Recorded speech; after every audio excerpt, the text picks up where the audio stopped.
Mari Mbak, silakan duduk. Ya Mbak, Gimana kabarnya Mbak? Alhamdulillah baik Mbak. Ya, kesini sendiri. Iya sendiri Mbak, tadi naik motor. Oh iya iya. Sehat kan ya? Ya Mbak. Ya, Ya. syukurlah kalau begitu. Mbak Cynthia, terima kasih ya Mbak Cynthia sudah berkenan untuk kembali ke Biro Psikologi kami lagi ya Mbak. Kalau gitu, apa Mbak Cynthia sudah siap Ya untuk Mbak. ini? Untuk kita diskusi? Ya Mbak. Oke Mbak Cynthia, minggu kemarin Mbak Cynthia sudah menceritakan kepada saya tentang banyak hal yang sedang dialami Mbak Cynthia, yang mana Mbak Cynthia sedang ada sedikit masalah dengan pacar Mbak Cynthia ya Mbak Cynthia, sehingga Mbak Cynthia menjadi merasa kebingungan. Benar begitu Mbak? Ya Mbak. Kalau boleh saya tahu apa yang Mbak Cynthia rasakan setelah sesi konseling kemarin? Apa ada perubahan gitu Mbak? Belum Mbak. Saya masih ragu. Jadi perasaan ragu yang seperti apa yang Mbak Cynthia rasakan? Ya itu Mbak, jadi perasaan ragu yang saya rasakan ini antara mau lanjut ke hubungannya lebih serius atau mau udahan aja gitu. Mbak Cynthia dulu, apakah Mbak Cynthia punya pengalaman gitu yang mungkin hampir serupa dengan yang Mbak alami sekarang, atau Mbak Cynthia ada pengalaman yang Mbak Cynthia cuma melihat mungkin dari orang tua atau siapa gitu Mbak? Enggak Mbak, tapi memang sebelum pacaran sama pacar saya ini, saya itu nggak pacaran Mbak. Jadi saya aja dengan pacar saya dulunya itu temenan dulu. Jadi setelah melewati ya proses lumayan panjang gitu ya Mbak, baru saya mantap dan menerima dia untuk jadi pacar gitu. Jadi dari yang Mbak Cynthia ceritakan itu, saya bisa menangkap kalau apa yang sedang dialami Mbak Cynthia saat ini itu ada pengaruh dari masa lalu ya Mbak. Jadi Mbak Cynthia itu susah gitu untuk menerima orang baru, membuka hati gitu untuk orang baru. Begitu Mbak? Iya Mbak, saya rasa begitu. Soalnya sekarang juga saya udah capek ya Mbak, jika harus mulai dari awal dengan orang baru, kenalan, baru itu udah capek. Jadi sekiranya hubungan saya masih bisa diperbaiki, ya nggak apa-apa gitu, saya senang gitu. Diperbaiki aja gitu ya. Diperbaiki. Oh ya. Jadi di sini tuh Mbak Cynthia merasa bingung karena jika Mbak Cynthia memilih untuk bertahan, Mbak Cynthia merasa tertekan, merasa ragu. Namun di sisi lain, Mbak Cynthia juga jikalau Mbak Cynthia pengen menyudahi gitu hubungan sama Mbak Cynthia juga takut kalau harus memulai hubungan dengan orang baru, membuka hati dengan orang baru itu Mbak Cynthia merasa kesulitan gitu ya Mbak? Benar Mbak. Dan Mbak Cynthia maksudnya susah gitu ya Mbak percaya sama orang baru. Iya Mbak. Mbak Cynthia seberapa bahagia sih Mbak Cynthia selama pacaran 3 tahun ini? Iya bahagia gitu Mbak, maksudnya kayak ada yang perhatiin, bisa saling membantu satu sama lain gitu ya Mbak. Mau merasa berwarna aja hari-hari aku setelah aku pacaran sama dia. Oke, jadi menurut Mbak Cynthia pacar yang baik itu yang seperti apa Mbak? Kalau menurut saya pacar yang baik itu ya yang saling percaya, saling percaya, terus ya selayaknya pacar yang baik itu Mbak, saling percaya, itulah Mbak. Mbak Cynthia udah ngedapetin itu dari pacar Mbak Cynthia mungkin? perasaan Mbak Cynthia? Sudah merasa belum? Belum Mbak, jadi pacar saya itu masih kayak nggak percaya gitu sama saya. Segala sosmedku dia juga pegang gitu Mbak. Jadi aku juga pegang sosmednya dia juga pegang sosmedku gitu kan Mbak. Tapi di sini aku jadi merasa terganggu gitu privasinya. Gitu. Jadi apa yang berbeda selama pacaran ini? Jujur ya Mbak, setelah hubungan berjalan agak lama, saya malah jadi lebih gelisah gitu, susah percaya juga sama pacar saya. Mau dilanjut apa enggak. Saya juga udah capek Mbak dengan sifat dia yang sering curiga sama saya, sering leluasa mengatur saya gitu Mbak. Ya. Menurut Mbak Cynthia, kalau hubungan Mbak Cynthia ini masih berjalan 1 sampai 2 tahun lagi gitu, menurut Mbak Cynthia bagaimana? Apa yang akan terjadi gitu Mbak? Jika hubungan masih berlanjut ya, yaitu Mbak, kalau dia bisa berubah ya mungkin akan baik-baik aja ya Mbak. Cuman kalau sifat dia masih seperti yang sekarang ini terus-menerus, saya jadi nggak yakin Mbak ke depannya gimana lagi. Malahan dia malah bisa lebih curiga sama saya, dia menjadi lebih ngatur-ngatur gitulah sama saya Mbak gitu. Oke. Menurut Mbak Cynthia apa perlu ada perubahan? Sangat perlu Mbak kalau perubahan. Jika bisa berubah itu jauh lebih baik gitu ya Mbak. Saya percaya hubungan kita akan awet, akan langgeng jika dia bisa berubah. Kalau misal nih ya, situasi nggak berubah, apa yang akan terjadi? Ya pasti akan gini terus ya Mbak. Kemungkinan pacar saya juga bisa melakukan hal yang lebih gitu deh, seperti mengancam atau bagaimana gitu. Iya. Kalau menurut Mbak Cynthia, plus minusnya jika Mbak Cynthia masih memutuskan masih bertahan sama pacar Mbak Cynthia, itu apa plus minusnya? Plusnya ya sama-sama memperbaiki ya Mbak. Saya juga kan hubungan udah 3 tahun, udah mengenal keluarga satu sama lain, udah udah inilah, aku juga udah akrab dengan keluarga dia juga udah akrab dengan keluarga aku Mbak. Udah males gitu aja mulai hubungan, mulai kenal dengan orang yang baru gitu. Kalau plus minusnya kalau berpisah apa Mbak kira-kira? Iya, jika berpisah berat lah Mbak. Tapi bagaimana tanggapan keluarga kita gitu kan ya Mbak. Tapi plusnya ya saya jadi terbebas dari hubungan yang toksik ini. Mungkin saya juga bisa melanjutkan hidup saya yang lebih baik lagi gitu sih Mbak, menurut saya. Jadi menurut Mbak Cynthia, mana gitu yang lebih menguntungkan dari kedua pilihan itu? Kalau menurut saya pribadi ya Mbak, dari hati saya gitu, tetap yang lebih menguntungkan sih berpisah gitu Mbak.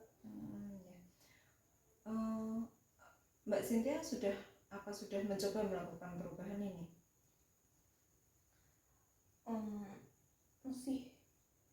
Masih bingung aku itu Mbak. Saya akan lebih tegas lagi dengan pacar saya.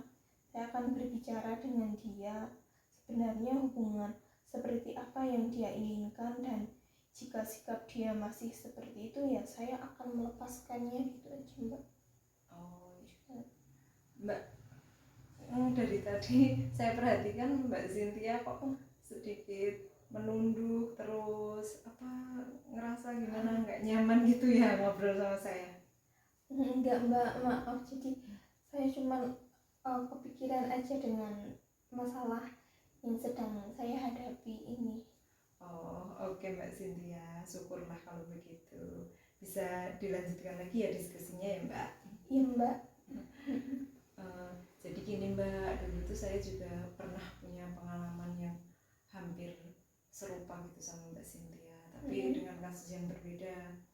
Dulu tuh sebelum ini itu masih saya pas pacaran gitu loh Mbak. Iya. Itu tuh saya juga sering kayak cekcok gitu sama pacar saya, terus kadang dia tuh cuek gitu Mbak. Terus tapi lama kelamaan tuh saya mikir kenapa gitu. Lalu saya memperbaiki komunikasi gitu loh Mbak, dan ternyata itu berhasil Mbak. Jadi masalah kami tuh mungkin di komunikasi. Nyatanya sampai sekarang, sampai menikah itu sih masih berjalan dengan baik, asal komunikasinya selalu baik juga gitu Mbak. Iya benar ya mbak, mungkin saya juga kurang komunikasi ya sama pacar saya. Oh ya, mungkin seperti itu ya Mbak. Oke Mbak, jadi dari yang saya dengar dan saya tangkap di sini Mbak Cynthia merasakan kebingungan dan ragu, yaitu kebingungan untuk tetap bertahan dengan pacar Mbak Cynthia atau untuk mengakhiri hubungan pacaran dengan pacarnya ya Mbak. Di sini Mbak Cynthia merasa tertekan, merasa tertekan, merasa kayak dicurigai terus gitu ya Mbak. Sehingga Mbak Cynthia ingin rasanya mengakhiri hubungan, namun di sisi lain Mbak Cynthia juga ini ya Mbak, kesulitan kalaupun harus berpisah. Mbak Cynthia yang ditakutkan adalah nanti kalau ketemu orang baru Mbak Cynthia juga susah membuka hati untuk orang baru, susah beradaptasi dengan orang baru ya Mbak. Iya Mbak. Dan di sini kebingungan yang Mbak Cynthia rasakan ini ternyata ada hubungannya dengan masa lalu Mbak Cynthia, yang mana Mbak Cynthia itu ya tadi ya Mbak, susah untuk membuka hati dengan orang baru. Iya Mbak. Yang mana dulu Mbak Cynthia nggak pacaran ya Mbak, pas ini sebelum sama pacar yang sekarang. Iya. Namun Mbak Cynthia di sini juga sudah tahu plus minusnya dari bertahan dengan pacar atau mengakhiri hubungan, yang seperti yang sudah Mbak Cynthia sampaikan tadi kepada saya. Dan Mbak Cynthia di sini memilih jalan perubahan, yaitu dengan Mbak Cynthia ingin tegas menanyakan kepada pacar Mbak Cynthia tentang bagaimana hubungan ini ke depannya, begitu ya Mbak? Iya Mbak. Baik Mbak, mungkin sesi konseling pada sore hari ini kita akhiri dulu ya Mbak. Semoga minggu depan kita bisa berjumpa lagi ya Mbak, dan terima kasih atas kedatangannya. Dimaafkan jika ada kata-kata yang kurang berkenan di hati Mbak Cynthia ya Mbak. Iya Mbak. Ya, jangan lupa kabari saya ya Mbak, gimana perkembangan selanjutnya. Ya Mbak, terima kasih. Ya, sama-sama. Selamat sore Mbak, mari silahkan duduk. Iya Mbak, terima kasih. Dengan Mbak Puji ya? Iya. Gimana kabarnya Mbak? Alhamdulillah baik Mbak. Kesini dengan siapa Mbak? Kebetulan saya sendiri Mbak. Oh iya. Sambil jalan-jalan sore aja. Naik motor Mbak? Iya. Oh iya Mbak. Sebelumnya terima kasih ya Mbak. Mbak Puji telah berkenan datang ke Biro Psikologi kami kembali. Seperti sesi konseling sebelumnya ya Mbak, Mbak Puji tidak perlu khawatir. Mbak Puji bebas menceritakan apa aja yang Mbak Puji ingin ceritakan, karena di sini terjamin kerahasiaannya, gitu ya Mbak. Terima kasih. Baik Mbak, pada konseling sebelumnya Mbak Puji menyampaikan bahwa rumah tangga Mbak Puji yang kurang lebih berjalan 10 tahun ini sekarang lagi diterpa masalah gitu ya Mbak. Mbak Puji mendapati isi chat suami Mbak Puji dengan rekan kerja yang mesra, dan isi chat tersebut menjurus ke perselingkuhan gitu. Iya Mbak. Lalu bagaimana Mbak setelah konseling kemarin, apakah ada perubahan? Ada Mbak, alhamdulillah setelah konseling kemarin saya memberanikan diri bertanya sama suami saya tentang isi chat yang sama rekan kerjanya itu Mbak. Lalu bagaimana dengan respon suami Mbak? Awalnya sih dia ngelak gitu ya Mbak. Dia berkali-kali mengatakan kalau hubungannya itu tidak lebih dari teman gitu, sampai dia tuh nyuruh saya gitu untuk tanya gitu sama teman-temannya. Tapi ya saya nggak mau lah Mbak, ini kan rumah tangga kita gitu loh. Ya kalau ada masalah ya selesaiin gitu, aku cuma pengen kamu tuh jujur gitu, sejujur-jujurnya gitu sama aku gitu. Lalu bagaimana respon suami Mbak setelah Mbak bertanya tersebut? Ya awalnya kayak ngelak-ngelak terus gitu Mbak, tapi pada akhirnya dia ngaku. Setelah suami Mbak mengaku bahwa dia ada hubungan, bagaimana perasaan Mbak?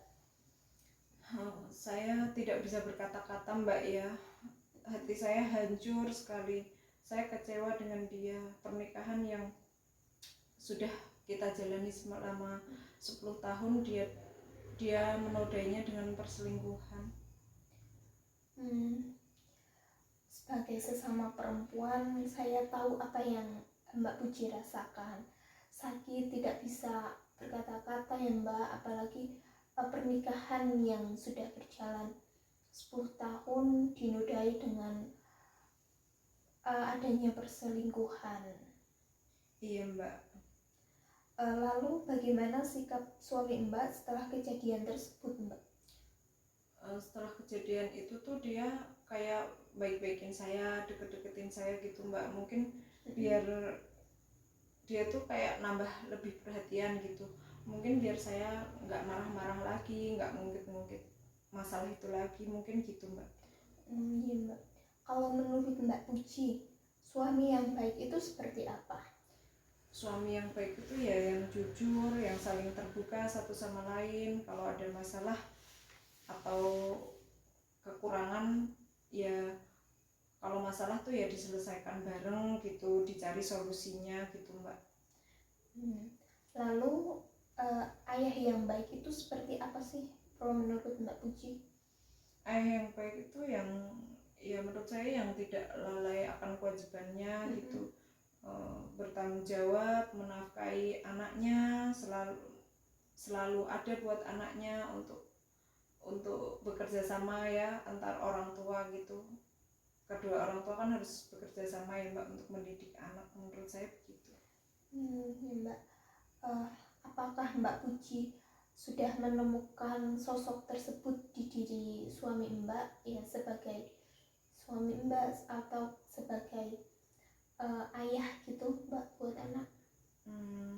Kalau menurut saya sih, kalau sebagai suami masih belum ya Mbak, nyatanya ada kejadian ini. Tapi kalau sebagai ayah sih menurut saya sudah. Kalau sebagai suami belum, itu menurut saya karena ya kalau dia itu ketika ada kerjaan, di kerjaan itu ada masalah gitu, terus pulang gitu wajahnya murung, ditanya kenapa jawabnya nggak kenapa-napa gitu, cuman capek. Saya juga udah bilang kalau ada kayak masalah atau apa itu cerita, wong ya kita itu udah nikah lama kan, nggak perlu ada yang ditutup-tutupi gitu loh Mbak. Tapi ya tetap aja dia cuma bilang iya gitu. Kalau boleh saya tahu, dulu tujuan Mbak menikah itu sama suami gimana Mbak? Ya tujuannya tentunya ya membangun rumah tangga yang baik gitu ya Mbak, yang samawa. Kita kan sebelum nikah juga pacaran dulu Terus ya karena sama-sama saling mencintai ya ayolah nikah gitu. Terus ya untuk selanjutnya kan juga saya pengen punya keturunan ya Mbak ya. Kalau boleh saya tahu Mbak, apa Mbak Puji pernah mengalami pengalaman yang serupa seperti ini? Mungkin waktu dulu pacaran atau bagaimana, atau dari orang tua Mbak sendiri? Kalau saya lebih ke ini sih Mbak, kan dulu orang tua saya itu bercerai Mbak karena ayah saya selingkuh gitu loh Mbak, sehingga ini apa, dulu tuh orang tua saya tuh sering bertengkar gitu loh Mbak. Kalau malam-malam ibu saya tuh nangis dan saya suka pura-pura tidur gitu loh Mbak. Ayahku tuh jadi kayak acuh gitu, nggak peduli sama keluarga semenjak ada wanita lain gitu loh Mbak. Jadi ibuku tuh akhirnya milih cerai dan aku tuh dibesarin oleh ibuku seorang diri gitu, single mom gitu. Iya. Jadi Mbak Puji ini dulu orang tuanya bercerai karena ayah Mbak selingkuh ya Mbak, sehingga sekarang Mbak Puji merasa bimbang dengan hubungan Mbak sama suami. Apalagi Mbak Puji juga udah ada anak. Mbak takut anak Mbak bernasib sama dengan Mbak dulu gitu ya Mbak, besar di keluarga yang broken home. Jadi kebingungan Mbak Puji ini ternyata disebabkan adanya pengalaman serupa di masa lalu. Iya Mbak, makanya saya jadi takut gitu kalau anak saya tuh bernasib sama kayak saya gitu loh Mbak. Kan saya tahu rasanya jadi anak broken home tuh nggak enak gitu. Saya kan juga pengen anak saya tuh punya orang tua yang utuh, yang harmonis gitu Mbak. Menurut Mbak Puji, perlu ada perubahan tidak? Perlu banget sih Mbak, menurut aku. Aku berharapnya tuh suamiku tuh benar-benar mengakhiri hubungan dengan wanita itu, terus ya kembali fokus sama anak istrinya kayak dulu lah gitu Mbak. Jika situasi tidak berubah, bagaimana hidup Mbak ke depan? Ya susah dibayangkan sih Mbak, hati saya ya pastinya hancur banget gitu loh Mbak. Saya bernasib kayak ibu saya, dikhianati suaminya yang yaitu ayah saya, dan anak saya juga bernasib sama seperti saya waktu kecil gitu, jadi anak yang jadi anak yang hidup di keluarga broken home. Itu sangat menyakitkan Mbak. Tapi maaf Mbak, sebelumnya saya perhatikan dari tadi kok Mbak Puji merasa canggung ya dengan saya, jarang menatap saya ketika berbicara. Apakah Mbak tidak nyaman dengan situasi ini atau bagaimana Mbak? Enggak sih Mbak, ini sih saya dari kemarin tuh ya kayak kepikiran terus gitu Mbak sama rumah tangga saya. Semenjak kejadian kemarin itu saya jadi ragu, kepikiran terus gitu sama suami, bingung ke depan hubungannya tuh mau kayak mana gitu. Dulu saya juga pernah mengalami hal yang serupa loh Mbak. Namun bedanya situasi saya pada saat itu waktu pacaran. Pacar saya ketahuan selingkuh. Dia sudah janji tidak akan mengulanginya lagi. Namun setelah 1 tahun berlalu, dia ketahuan lagi dan saya putuskan untuk berpisah. Awalnya berat, tapi lama-lama mulai ikhlas dan terbiasa Mbak. Iya Mbak, jadi banyak ya Mbak wanita-wanita yang maksudnya senasib gitu sama saya. Iya Mbak, banyak juga kok wanita yang mengalami hal tersebut.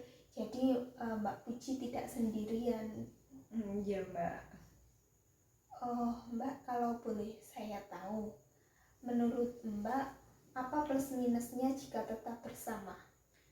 Ya kalau tetap bersama mungkin bersama dan dia berubah kayak dulu lagi, mungkin masa depan masa depan keluarga saya tuh akan lebih baik ya Mbak, fokus membesarkan anak gitu dan saling tidak egois gitu.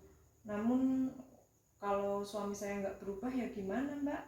Ya pasti saya menjalani hari-hari penuh tekanan, rasa kecewa, dan saya akan pastinya menyalahkan diri saya sendiri. Apa sih kurang saya gitu? Apa salah saya sehingga kok jadi begini gitu? Lalu menurut Mbak, apa plus minusnya jika berpisah? Ya kalau untuk saat ini sih saya berharapnya masih bisa diperbaiki ya Mbak. Apalagi juga sudah ada anak, kan kasihan anak kalau orang tuanya pisah sih Mbak.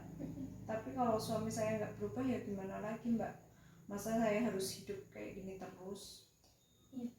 Lalu dari kedua pilihan tersebut, mana yang lebih menguntungkan untuk Mbak Puji? Menurut saya harus mengambil langkah bercerai sih Mbak. Itu yang menurut saya benar-benar kayak tepat gitu. Saya merasa kayak tepat gitu. Apalagi setelah saya pikir-pikir sejenak ini tadi. Dari kemarin memang sudah saya pikirkan sih, tapi saya lebih mantap kesininya untuk bercerai saja. Jadi menurut Mbak, langkah terbaik buat hubungan Mbak ini bercerai gitu Mbak?